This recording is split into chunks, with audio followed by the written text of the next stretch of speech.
Welcome to My Weekly Mixtape, a podcast that takes the classic mixtape approach to building a modern playlist. I'm your host, Brian Colburn. Joining me tonight once again as guest curator is the one and only Sean Faust. Welcome back, my friend. Dude, I'm psyched to finally be back on this show that you never invite me to, and I'm really heartbroken about it. But now here we are talking about one of my favorite bands ever, Dream Theater. Wait, that's not it. Here we are talking about one of my favorite bands ever, Pink Floyd. That's not it. Wait, hold on. Here we are talking about one of my favorite bands ever, the Phish from Vermont. Did I get it right that time? You got it right that time. I won't have to edit it. All right. Now, look, I got to be honest here. Phish is going to be a tough musical road to go down because depending on where you are in terms of your fandom, and that's PH in fandom, if I'm doing this correctly, there are a lot of Phish fans out there that would build their ultimate Phish mixtape using specific live recordings from various tours over the years. But tonight, you and I are taking on the challenge of creating the ultimate Phish 101 mixtape, meaning this is a nice introduction to the band, their vibe, and their sound if you've only heard of Phish but have never heard them play a single note. Did you find any aspect of that challenging when you were pulling your songs for this? Not really, because I just thought about before. Like, I've got my life that's BP and then PP. Don't be crude, but there's BP, of course, before Phish, I guess before fandom, and then I guess, well, I mean, PP could be DP and it could be during fandom or AP, whatever we're calling it. Now I'm a fan. I'm a huge fan. But I'm going to go with like a lot of what I was introduced to, along with stuff that I just kind of, as new albums come out, or just stuff I discovered on my own just from listening to countless amounts of bootlegs and then hearing the album. And then do you think there's going to be any stigma with the hardcore Phish fans that we are doing a studio mix here? Because at the end of the day, there are some fans that will always steer people to the live albums before any of the studio albums. And I kind of disagree with that because I think, at least through the songs I'm bringing to the bank tonight, there's actually a lot of magic happening on the studio renditions. A lot of the diehards I know are going to be like, wait, you guys are talking studio and you want me to listen to this? And I'm like, yeah, I want you to listen to this because if you don't, you're not a real fan if you don't listen to everything that says Phish, man. You're not a real fan. You're not a real fan if you don't like it. No, I mean, I'm even one of those people, like, I can throw on some albums and be like, oh, I love this so much, but I'm a live guy too. So, but also my intro to Phish was studio stuff, as we'll get into. Well, there's always a part 2 where we can do a live renditions episode. But before that, let's get down to business on tonight's topic, where tonight, Sean and I will be curating the ultimate Phish mixtape, and we'll use the old cassette deck approach. Sean, as my special guest, will begin side A with his first song choice, and then I'll add a song that I feel best follows up that choice. We'll then flip-flop choosing songs until we've mapped out 10 tracks for side A. We'll then give our mixtape a proverbial flip, and we'll map out side B, only this time I'll kick things off with Sean choosing second. Our overall goal for the episode is to craft the best Phish mixtape possible through only 20 songs. At the end of the show, you can take our conversation to the next level by visiting the episode page at myweeklymixtape.com to give our final mixtape a listen via the embedded playlist. And if you like what you're hearing on the show, you can help me out by either telling a friend, leaving the show a 5-star review wherever you're tuning in, or becoming a part of the Patreon Mixtaper community at patreon.com/myweeklymixtape. There you'll find ad-free episodes of the show, gain immediate access to future My Weekly Mixtape episodes, hear exclusive bonus banter clips, chime in on upcoming show topics, become a future guest, and so much more. And a few of the Patreon mixtapers chimed in with the songs they would use to kick things off tonight, and I want to give a quick shout out to a few of those. Brandon from Virginia chimed in saying he's got to go old school with Chalk Dust Torture, saying Trey knocks it out of the park with his solo. Tom Hutchinson chimed in saying that he knows that I'm a sucker for covers, so he went with the band's take on the Beastie Boys' Sabotage. And Jason Donchis chimed in saying that the team over at the R4 podcast is recording their Billy Breathes episode. So since he's primed on that album at the moment, Free, opening that record is fantastic. So that's what he'd start the mixtape with. And I'm looking forward to hearing that R4 episode on Billy Breathes when it drops. Now, Sean, along with the Patreon mixtapers, I tried something new for this episode tonight. A few weeks back, I posted an album dive episode on Moe's brand new studio album, Circle of Giants, which is an incredible record, I should add. But Jim Laughlin from the band joined me, and when we were done with the episode, I decided to ask him what he'd start his Ultimate Phish playlist with, and here's what he had to say. I would pick Maze off a riff. It's probably the first song, like, I'm not the biggest Phish fan, but they were really big. Obviously, when I was in college, it was right when they started hitting their stride. And Rift and Picture of Nectar are probably my two most familiar Phish records. And I had went to see them at the Riviera Theater in Buffalo, or just outside of Buffalo, with Vin and a couple other guys back in the day. And this was before, I'd never seen them before. I wasn't familiar with them at all. And that particular song just, again, it was a song that just hit me like, wow, like these guys are extremely talented. To see and watch the song live is, you really, if you're a player, you don't even have to, but you could really, it points out their internal clocks, the time, and how much they know each other on a stage. Like, that was the stuff that just got me like, holy cow. They're so solid, and they clearly know exactly what the other one is going to do at any given point in time. The vocal harmonies on at the end, like everything about that song really gave me a just tremendous amount of respect for them as players, as musicians, as songwriters, is just like, wow, I wasn't sure you could do that, but apparently people can. Now, once again, if you'd like to chime in for future My Weekly Mixtape episodes, join the Mixtaper community at patreon.com/My Weekly Mixtape. And now, Sean, I'm officially pressing the record button on our mixtape tonight, and you are free to talk about your first tube song choice of the evening. I gotta tell you, man, these jokes are just not on fuego. Including that one that I just made. So to kick off this tape, I thought of the first song that I knew for a fact was Phish. And the funny thing about it is, I thought it was the Red Hot Chili Peppers the first time I heard it on the radio, because of the stop. So it kind of weirded me out when I was like, wait, that's not the Chili Peppers? Which I guess that worked out to my benefit anyway. But Down with Disease is that song that hooked me immediately. It's also, the first time I saw Phish was years later. It was 2003 at the Burn, or whatever it was called at the time. And B.B. King sat in. But the only tune, as far as I recalled, that I knew was Down with Disease. And they opened with it.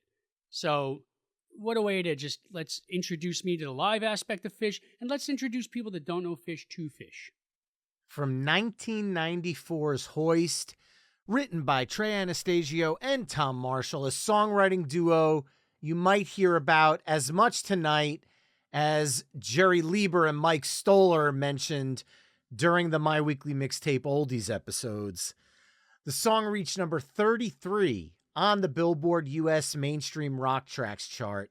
And I'm going to say this now, we're not going to be talking a lot of Billboard charts tonight, because Phish is a band that, and I'll use quote unquote here, made it in a very untraditional sense. They had no label machine really behind them. Yes, they were signed to Elektra. Yes, they were on a major label. But at the end of the day, they were not known as a radio MTV band. They made a name for themselves via their live shows, the tapers, and the word of mouth that truly drove this band to the levels that they're at now.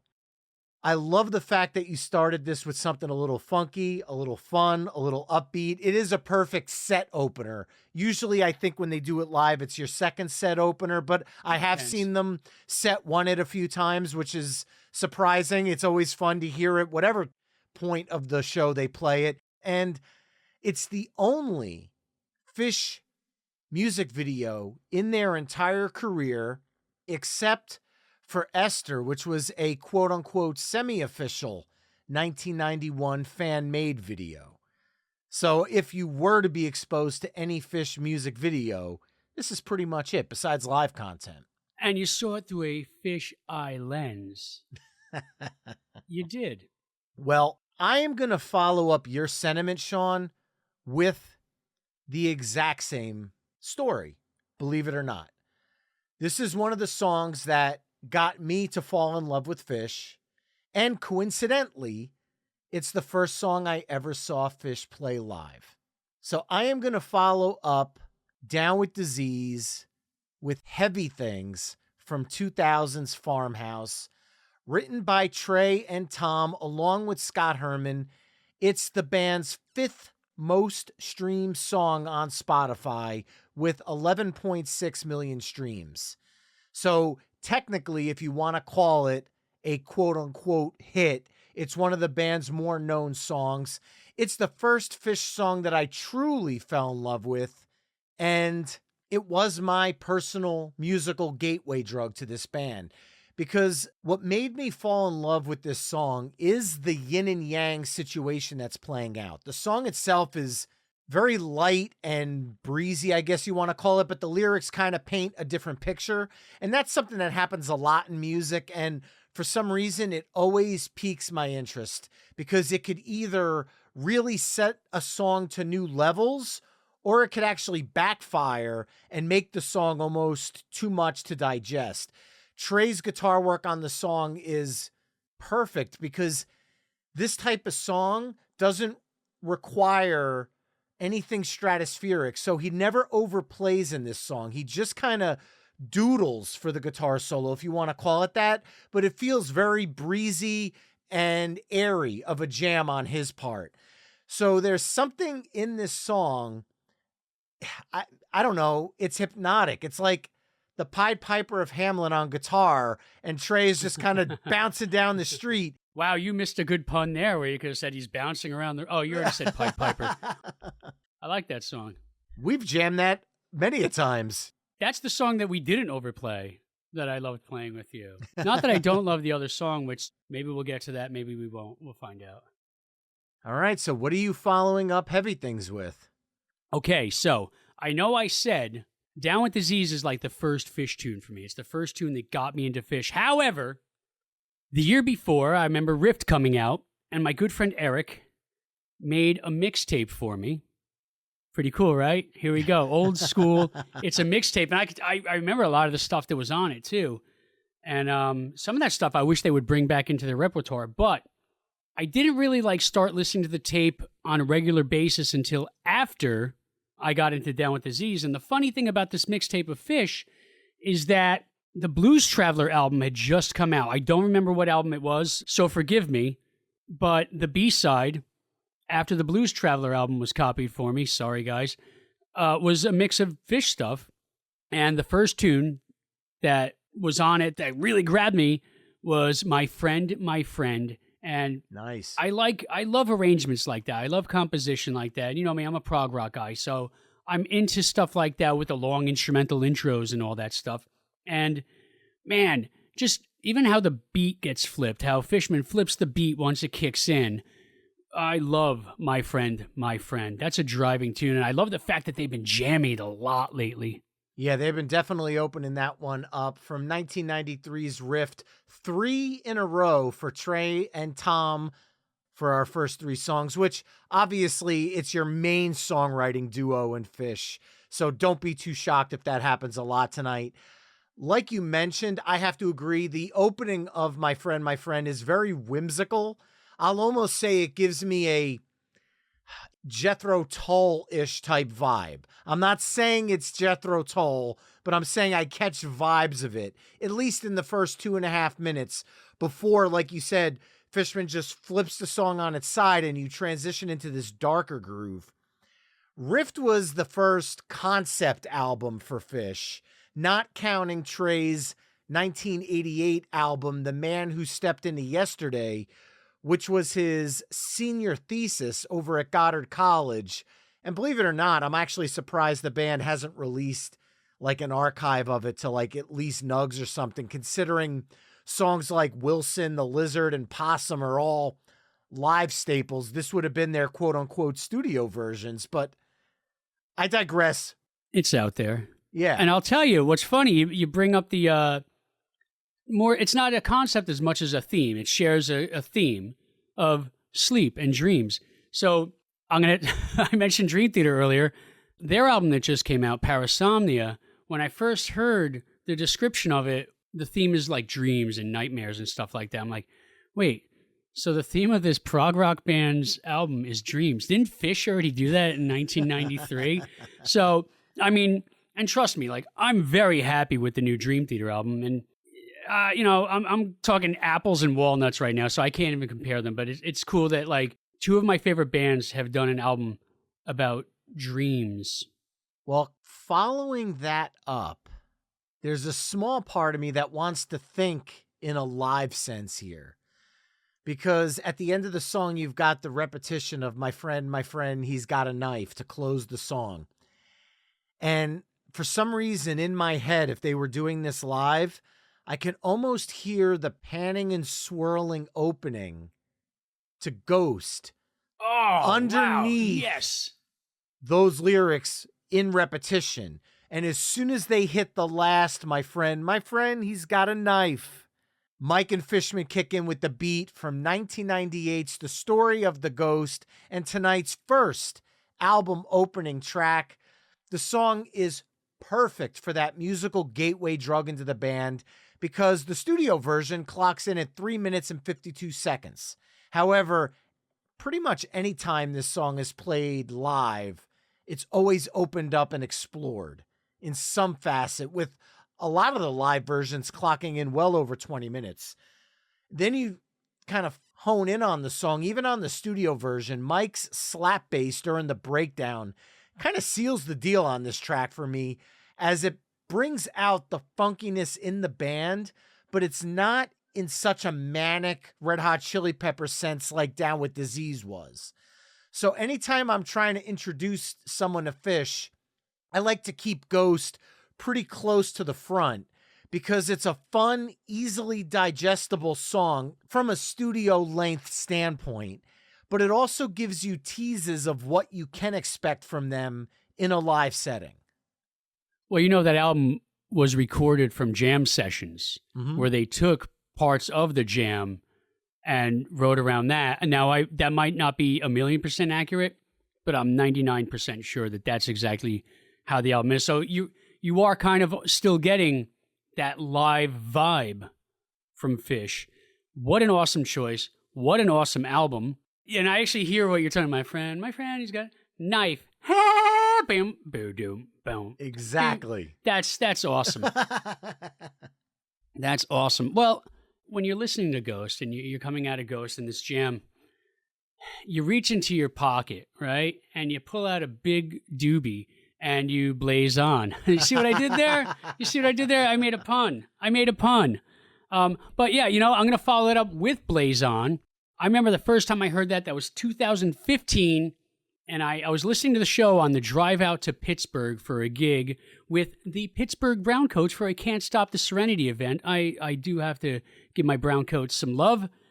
And Blaze On came on. And my Robert Fulton, who I've played with in several facets, was telling me like, oh yeah, you're going to dig this new tune. And not even a minute in, I'm like, my God, Blaze On is an instant classic. Of course, I'm not going from that show. I'm going from the album Big Boat. But Blaze On it's just instant classic Phish.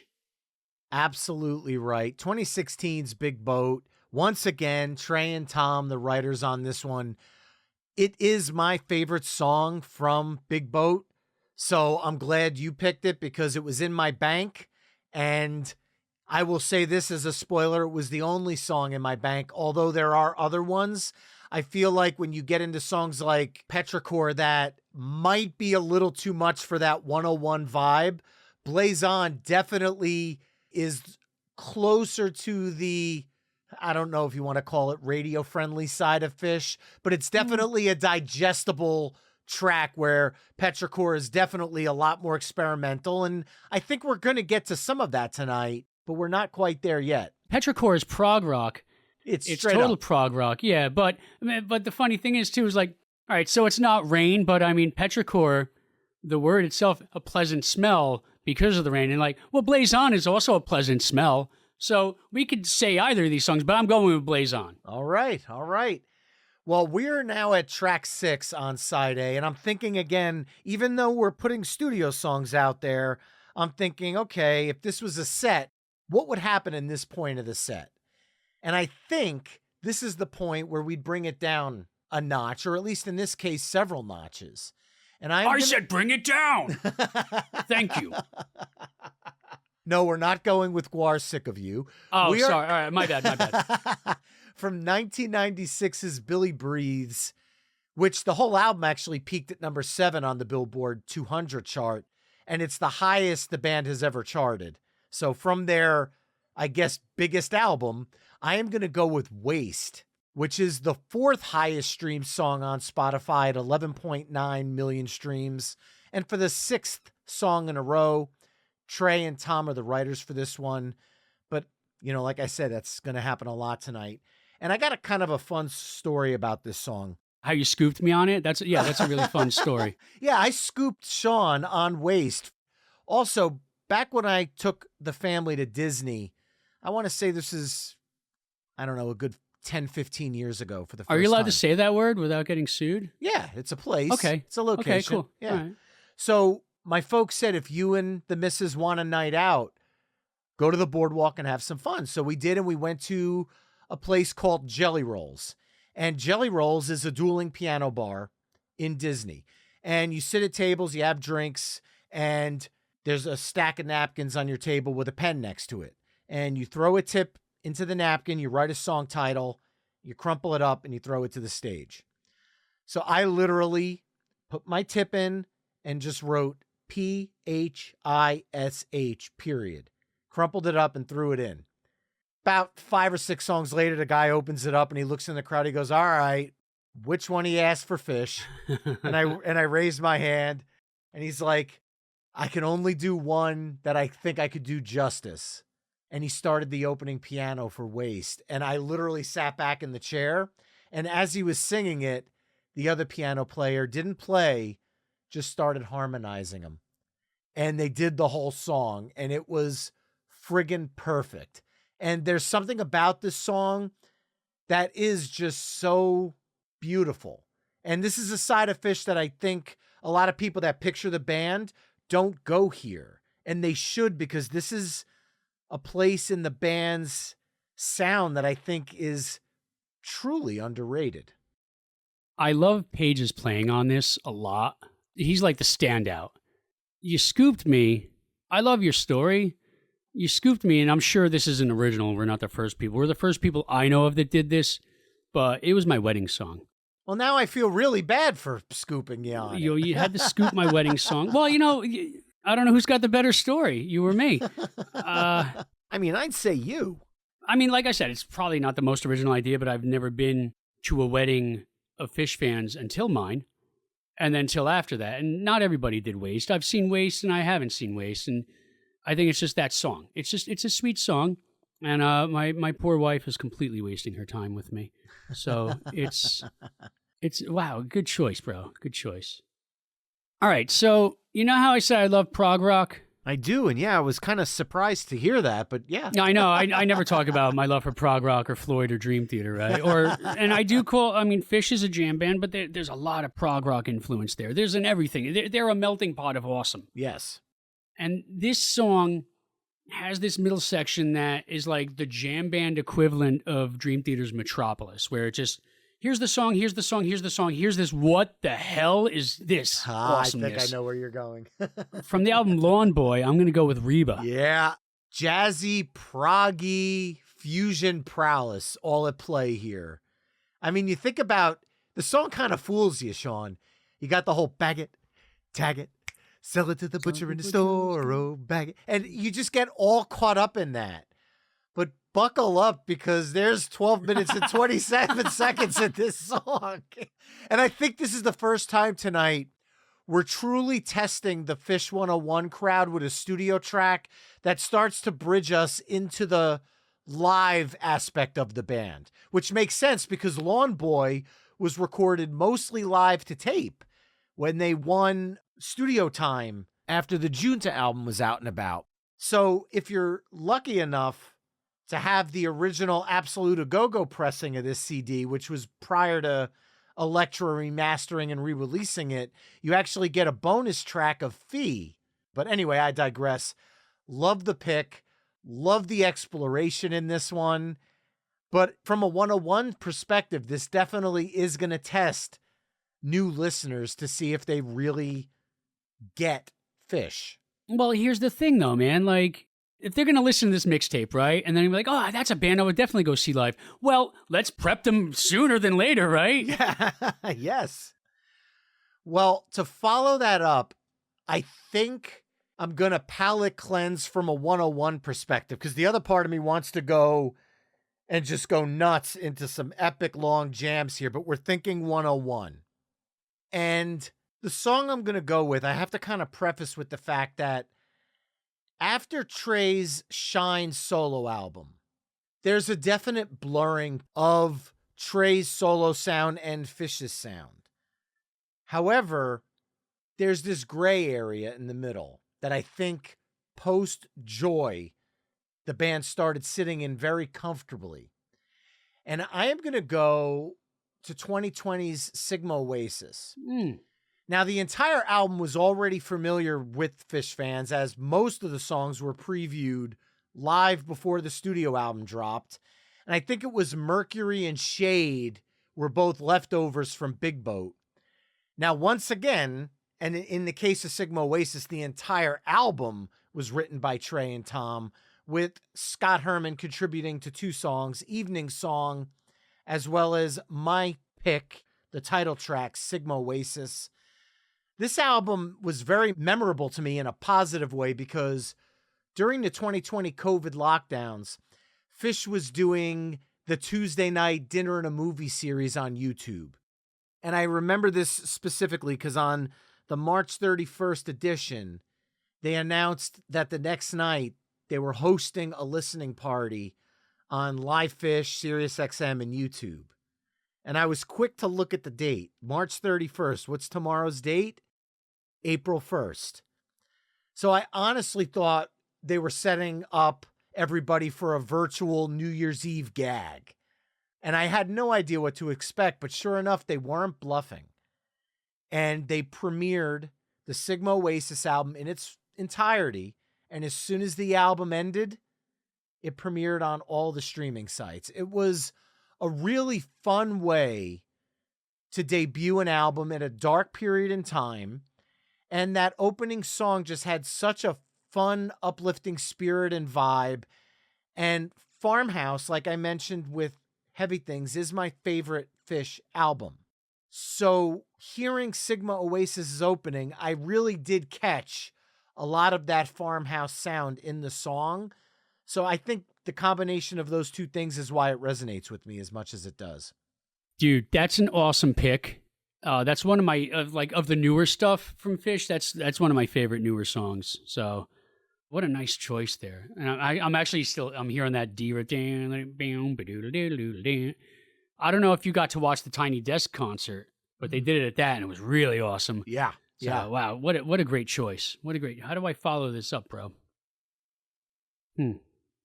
We keep talking about Trey, and like, you know, we mentioned, you know, Mike and Fishman and Page briefly, but how about Mike, Page, and Fishman completely owning it? Now, Trey is awesome on this track too, but there's some killer organ, there's that awesome boop, boop, boop. Oh, And as the gentleman from Mo, Jim Laughlin said, Maze, bro, Maze. Nice. Maze. I mean, dude, first of all, I mean, Fishman's drumming on the entire Rift album is just otherworldly, and no human being should be able to play that. Yet there he is, just simply like, oh, yeah, I got this, no problem. And if you listen to the drumming on that album, it's out of this world. Not only that, I still haven't gotten the song Rift live, but I digress. Maze is always just a pleasure to get. I believe we got it the same night that you got the Heavy Things opening. And, man, Page just tears it up. Yeah, I'm going with Maze. Dude, I just love this album so much. It's our first revisit of the night. First time we're going back to an album. Once again, a Trey and Tom song.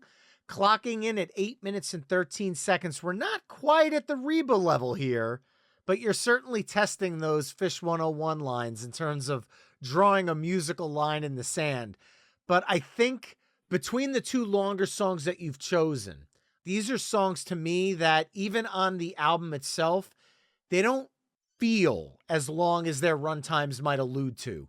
And the thing I love so much about Maze is this is the kind of song that I have to put on headphones and listen to, because there's so much separation happening in this song. It is so well mixed. When you listen on a good set of headphones, the band is really surrounding you. And it's almost theatrical in the way the song was produced. You almost feel the tension and anxiety in the music and in the playing. And the way it's mixed in a good set of headphones, it's almost like the band is circling you the entire time the song is playing. And that is such a difficult thing to achieve on a studio track that I feel like this is an example that if there was an argument for why you should listen to Phish studio albums, it's moments like this. That's a very fair assessment. Dude, I mean, the production on that album, like you said, the space is just there. You are in that world. It's immersive entirely. What are you going to follow that up with, though, bro? Well, we got to go with a side closer here. So my mind started thinking, what's a good set closer coming out of Maze? And I feel like we've touched on the whole spectrum of albums from the band. Well, not the whole spectrum, but a big swath of their musical spectrum. But we haven't gone back to 1989 and the album Junta, so we have to go there. Oh, dude, are you going to scoop me? Well, let's find out. Written All by right. Trey and Tom, along with Brian Sutzer and Aaron Wolf. Sean, maybe you can help me out with the lyrics here. I looked into the finance box just to check my status. Status! Look, it's no surprise to anybody listening that I am a huge ska punk fan. And while no, ska's not breaking out the real big fish in this song. Oh, I see what you did there. Ha ha ha. There are some ska elements to Trey's playing over the Go-Go Woe Is Me sections. And every time I hear that song, it always puts a smile on my face. So if you want to hear a Phish crowd erupt at the end of the set, Golgi Apparatus, I Saw You with a ticket stub in your hand, it's game over. The whole crowd is going crazy. Even the people that are singing I Saw You with a chicken sub in your hand. It's one of those songs that found its home closing out Phish sets. So I thought, what a perfect way to close out side A and channel that end of set energy in a studio song. You know what's weird, man? The last time I saw them at MSG, set one was all early stuff, man. And they closed the set with Golgi. And there you have it, mixtapers, side A of the ultimate Phish mixtape, which consists of Down with Disease from Hoist, Heavy Things from Farmhouse, My Friend from Rift, Ghost from The Story of the Ghost, Blaze On from Big Boat, Waste from Billy Breathes, Reba from Long Boy, Sigma Oasis from the album of the same name, Maze from Rift, and Golgi Apparatus from Junta. Head over to myweeklymixtape.com to hear all the songs we've discussed in this mix through the playlist embedded on the episode page. Now, Sean, you have a new tune out that you've been promoting as of late on all of the socials. The song is called Status Quo Radio, so let's take a quick listen to a clip from that. Where do we go from here? Must it always be the same songs? There's more to be heard and more to be seen if we open our eyes. And how can it not pain you so when you've heard everything that you know on Status Quo Radio? So, Sean, why don't you talk about the story behind Status Quo Radio? So, I've been in tributes and cover bands and still doing the original thing. And it's just this whole addiction to things we're familiar with. Just looking at our screens, or just, I saw on social media that everybody was doing this and I need to fit in. And I saw on social media that this, and I saw on social media that. And I was looking at my screen the whole time I should have been watching a movie because I was in the theater. And people just get addicted to doing things. Like, some people like go to the concert just to say that they were there, but they don't even like the band. And they've learned everything they know on Status Quo Radio. And it's social media is just people out there that just need to be seen even though they're doing nothing. Let me post pictures of my food. Oh, my food looks better than yours. Let me post a clip of this concert I'm at while people are asking me to like put my phone down. So, yeah, I mean, I'm angry. You can tell. and I'm angry in some really mellow ways.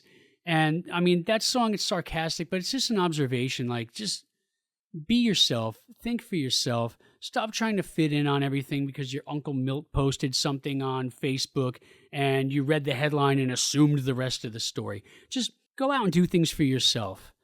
And, while I'm at it with my anger, be yourself, buy yourself. But come to my shows, please. Well, Sean, since this is a Phish episode, I want to talk about one other song from your back catalog. I guess we'll call it that. And that is the title track from your Inside Again EP. Oh, wow. Okay. Seeing all this distance traveled, just killing time until the show. Unaware the facts remain inside us. 15 miles, 20 hours to go. And we walk on down the road. Walk on down the road. Walk on down the road. Walk on down the road. And I'm lost inside again. And I feel what I cannot forget. And I'm found inside myself. Did you ever make it to the show? Walk on down the road. Walk on down the road. This is a song I think a lot of Phish fans can relate to, maybe exactly like you did, or in one way or another. I mean, I was inspired by the people that I guess wrote the chorus. I mean, I saw that and I was like, wow. So we drove up to Coventry and, we left about 15 hours before the gates opened or something like that. And it's a 3-hour drive.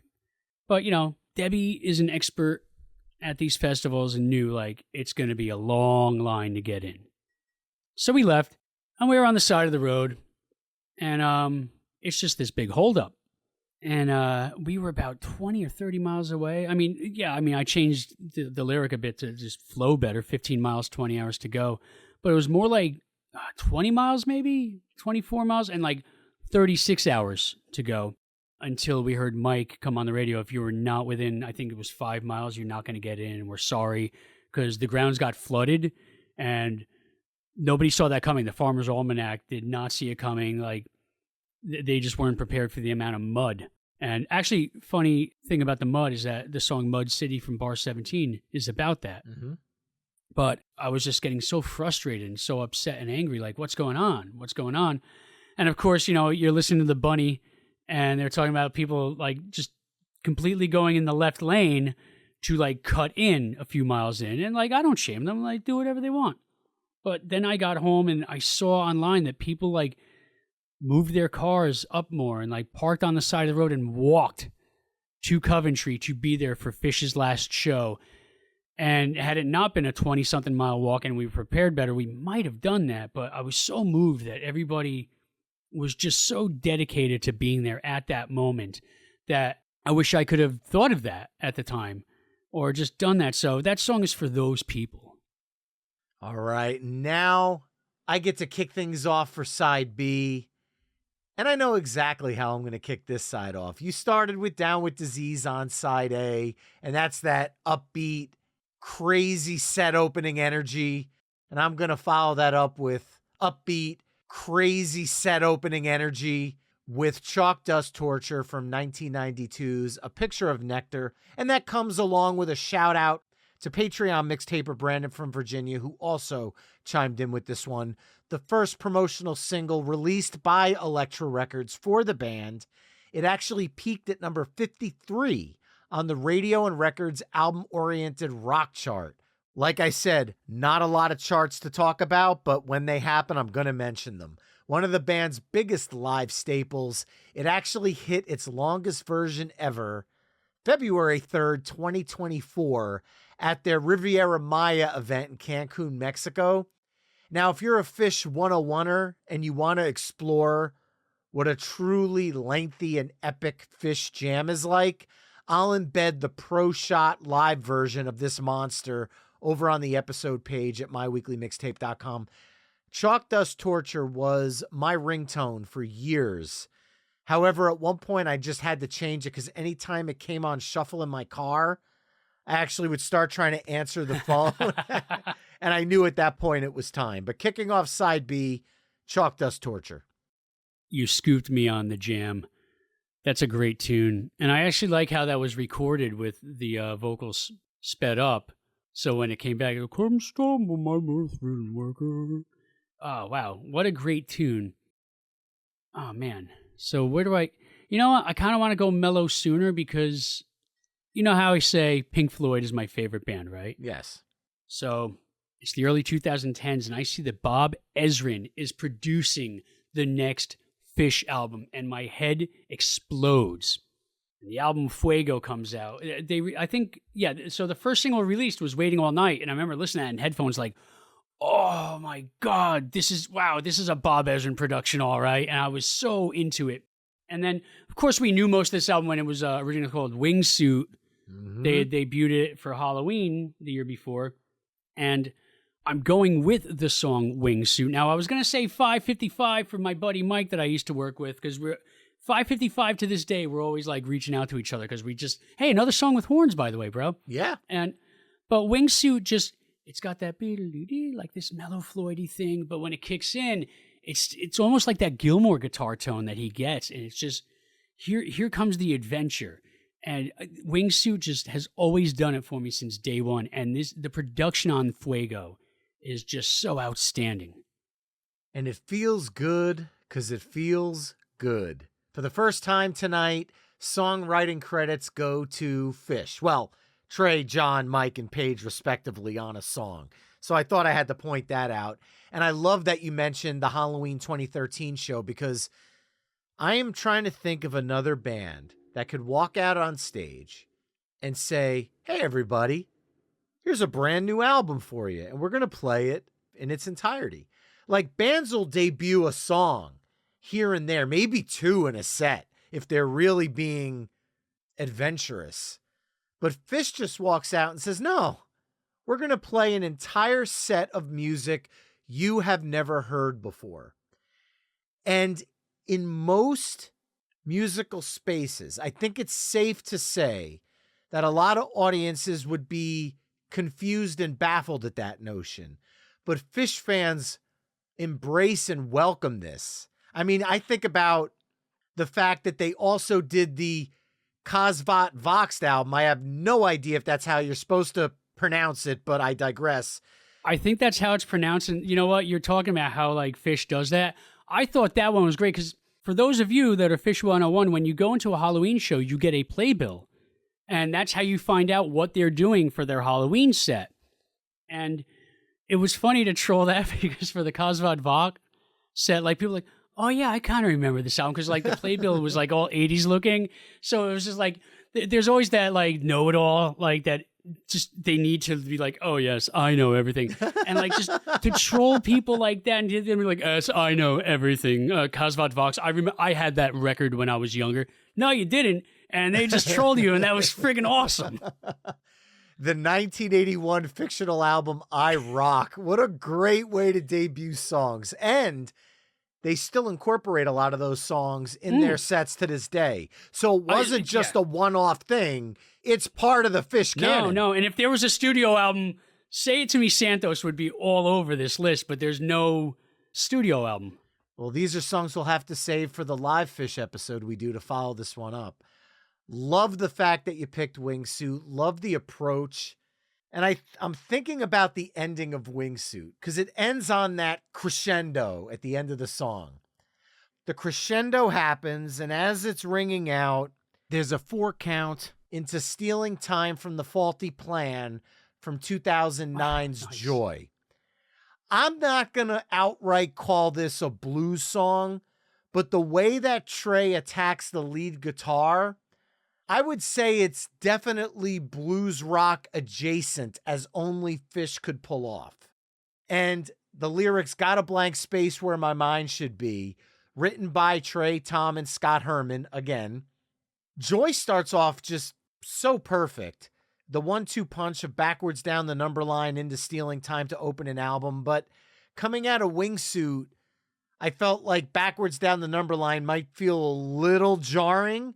And I feel like that crescendo into Stealing Time tells a better musical story, at least for this side so far. So Stealing Time from the Faulty Plan.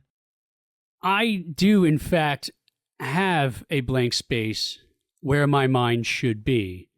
Do you have a Cliff Bar and some Earl Grey tea then? I've got a blank space where my mind should be. I love that song. I really like that album. I know a lot of fans were like, they're like, about it. I really like that album a lot. But I heard some of those tunes debuted at the Camden show when they came back. I mean, not all of them, just some of them. But I didn't hear that one until later, I don't think. But, I mean, I digress. Great A minor to D to that E7. It's I would put that into blues. It's a 1-4-5 in a minor. Right. So how are you following that up then? I got a question for you. Because I think I know what I want to follow it up with, because I guess I'm feeling the mellow mellowness now. But, I'm feeling the mellow mellowness, but spacious, but still with a big ending.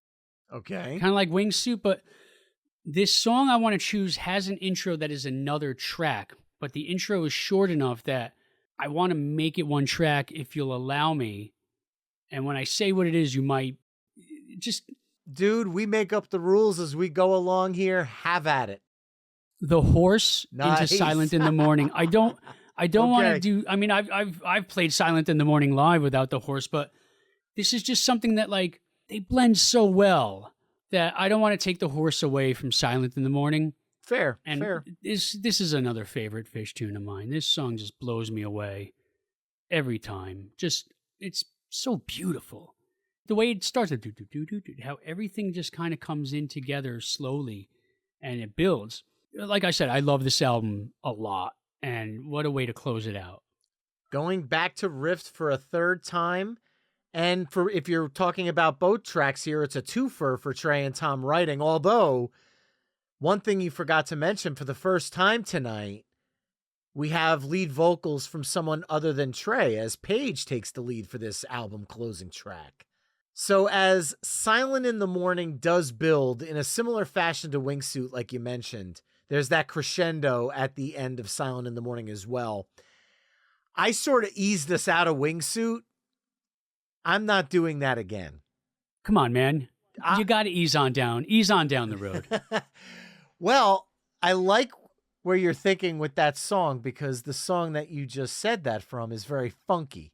So let's go with Right. something funky and 180 out of Silent in the Morning and use the second single from 2024's Evolve, which was my favorite album of 2024. And I'm going to go with, you mentioned it earlier during our little pun session at the top of the show, Oblivion.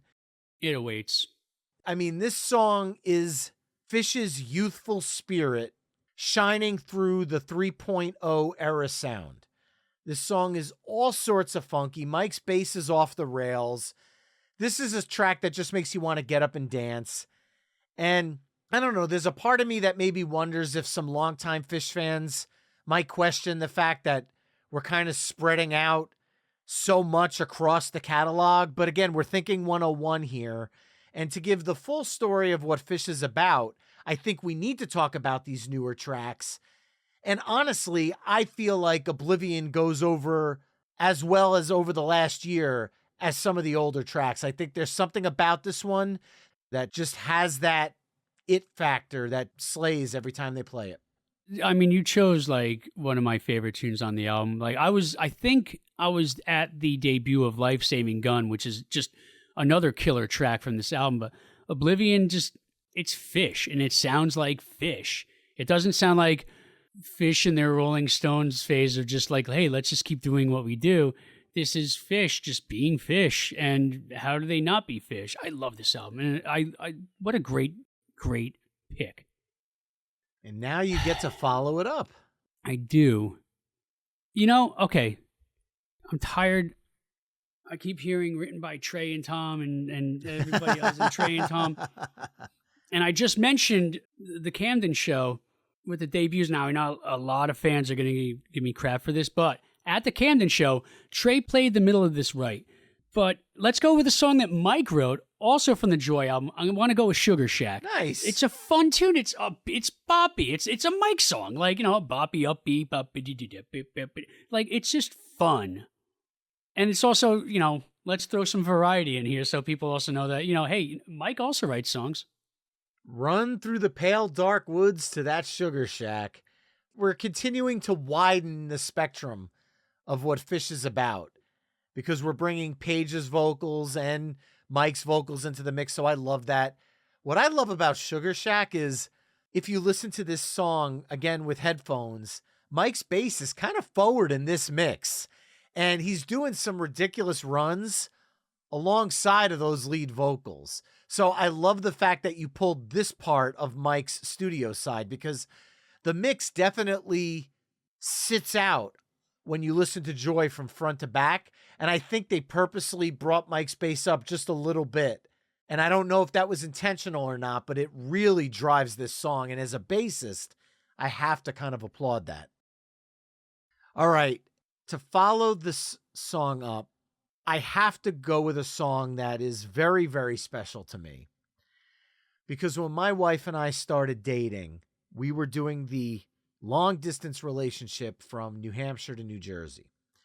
And we would do one of two things. I would burn mixed CDs for her and she would do the same for me. Or we would give each other CDs to listen to when we were traveling back and forth.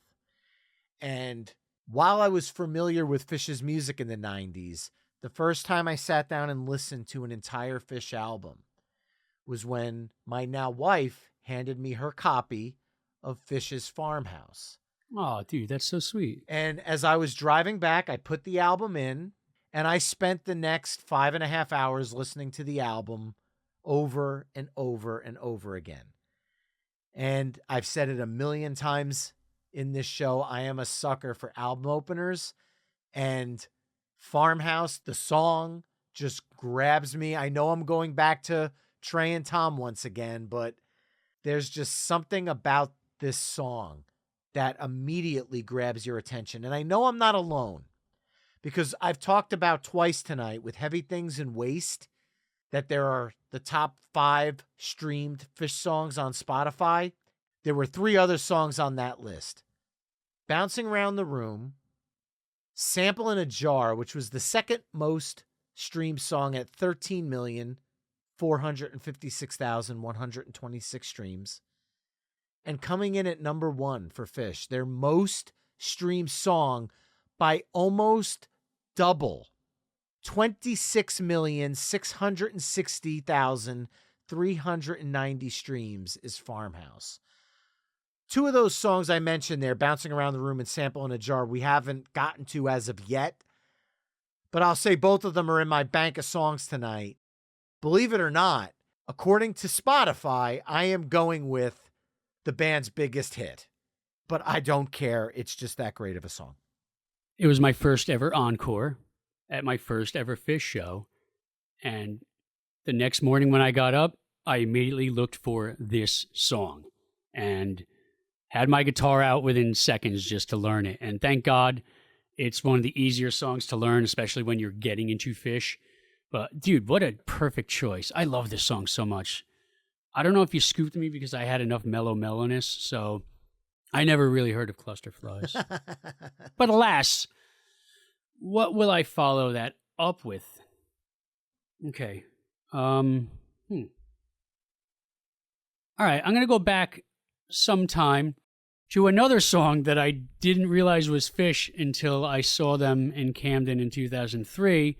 And I was like, oh, wow, this is a Phish tune? And funny enough, I thought it was Train back when Train was a blues rock band. And obviously, like, they have a song with the same title, but I still thought this was also them, and I didn't realize it was the same title. But I'm going with Free from Billy Breathes. I love this tune. What a great song. And once again, like, this is before fandom. So I didn't know that it was Phish until I was watching Phish and they played it. And I was like, ooh, hey, I know this song. Cool. From 1996's Billy Breathes, written by Trey and Tom, and also chimed in by Patreon mixtaper Jason Donchis, the song hit number 7 on the Billboard Adult Alternative Airplay chart, their first and only time cracking the top 10. I think our friend and fellow Pantheon podcast member Jason Whistle of the It's Not That Bad and There Can Only Be One podcast will be happy to also learn that Free is the band's first song to chart in Canada, hitting number 68. Well, Jason, prepare yourself. We're going to do Phish. Love the track. It's definitely a live staple. And it's one of those songs that, at least in the 3.0 era, they've been opening up a lot more. Dude, that opener over the summer was amazing. I can't remember where it was, but it was one of those things, you know how you can watch the set openers on YouTube? Mm-hmm. I wish I remember the date, but I remember like loving that Free a lot. Well, we talked about horns earlier, so let's bring some horns into this. And I'm going to go with the album opening track from 1994's Hoist, written by, once again, Trey and Tom. No kidding. Really? We are going with Julius.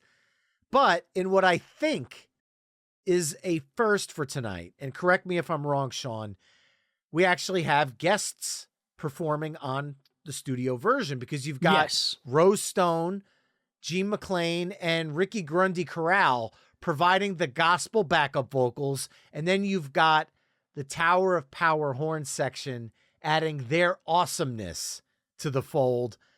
I might be a minority here, but I freaking love horn sections in jam bands. I mean, Trey's solo album, I talked about it earlier. I love it for that reason. But the Tower of Power horn section in Julius elevates a great Phish song into an epic Phish song. To me, this is Phish taking the fans to church, and I'm all there with my hand up in the air waiting for them to preach the gospel of jam. Dude, you're right. They do take us to church with this one. Man, Julius is such a great song.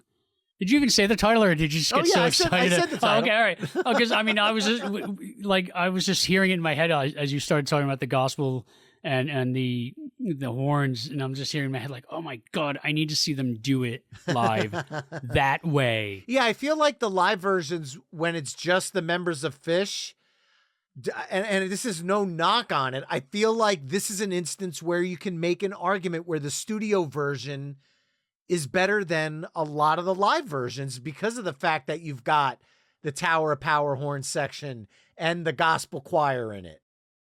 I've seen them do it live. I wholeheartedly disagree. Okay. I have never seen it live.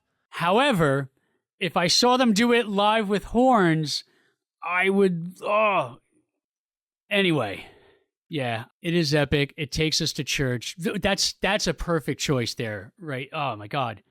I should have chosen that as like the tape opener, like that, because I mean, wow. Well, now you have the easy job of taking us home for the night. What is the exclamation point, the set closer, the encore, whatever you want to call it, for our Phish 101 mixtape? Now you're lucky that the song, like the second night in Vegas in 2004, if you weren't there, yeah, I mean, I get it. I know you hate the show. But during Strange Design, I stood up like, oh my God, I get it. This is the greatest band ever. But Strange Design is not an album track. It is only on the single for free. So you said epic before. And I want to say epic, prog rock, You Enjoy Myself. Nice. From Junta does that. It gives me the prog rock, and it gives me like, like a 2/5 blues jam later on. And then, of course, the vocal jam. Oh, yeah, I'm going with You Enjoy Myself from Junta. Closing both side A and side B with songs off of Junta, written by Trey alone this time. It's the band's most frequently played song. So coming from a 101 perspective, I feel like we'd be doing a disservice not including this song. Rolling Stone magazine actually ranked You Enjoy Myself number 85 in their list of the 100 greatest guitar solos of all time. Wow, really? Yes. Wow. Well, I hate to say this, and you can bleep me if you want to, but they're not relevant anymore. Rolling Stone, not Phish. I was about to say, you had a lot of angry Phish fans there for a second. Now, Sean, I have to wonder here. Entertain this notion for me here for a moment. You Enjoy Myself creates a live experience because you get Mike and Trey on the trampolines. So I want to ask you, as somebody who's seen them live, who knows the studio albums, as a Phish fan, do you feel like You Enjoy Myself is as popular as it is because of the song itself, the visual aspect of the live performance, similar to the dance that's done during Cavern, or is it a combination of both? I mean, they're theatrics. I mean, there's also the dance and punch you in the eye. So I think the song just is that strong that it stands on its own, that the second you hear that first do-do-do-do, everybody knows what it is and they're going nuts because they love the song. They love how they jam it out live. Yeah, the trampolines are awesome, especially that really wide twist, not to be confused with the song, but the really wide twist that Trey does, it's just dangerous. My back hurts watching it. Oh my God. Although at the same time, I just really want to get up there, but not with a guitar. But yeah, I mean, I'm sure that for people that haven't seen Phish live, go and change that. The Chris Kuroda is the fifth member of the band. The light show is phenomenal. And of course, they do these little stage theatrics. They do stage theatrics that are just so much fun, i.e. trampolines and You Enjoy Myself. But I think the song is strong enough that it stands on its own, and that's why it's popular.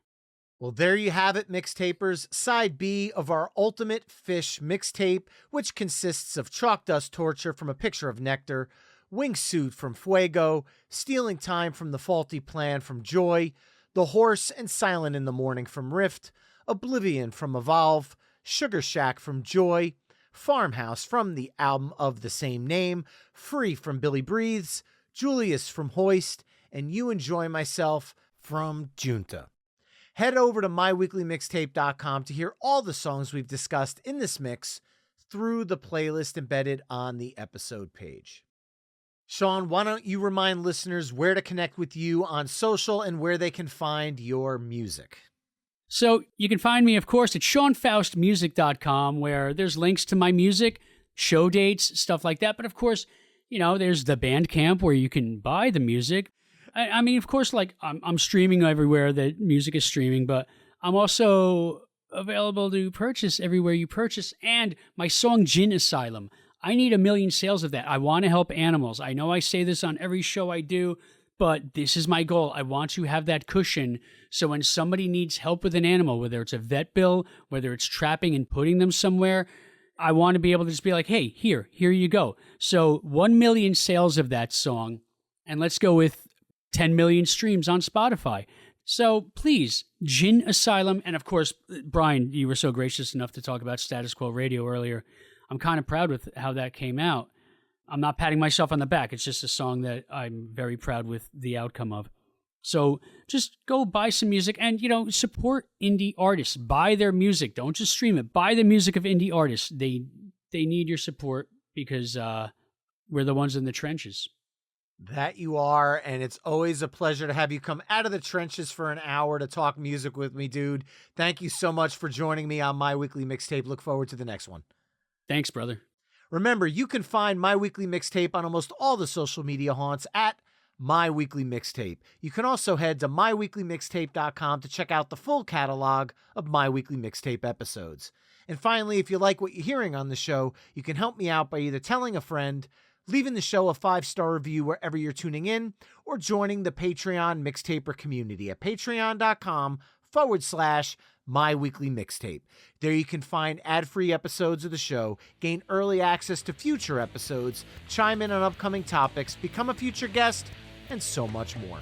That's all for this week. Thanks again for listening, and until next time, enjoy the tunes.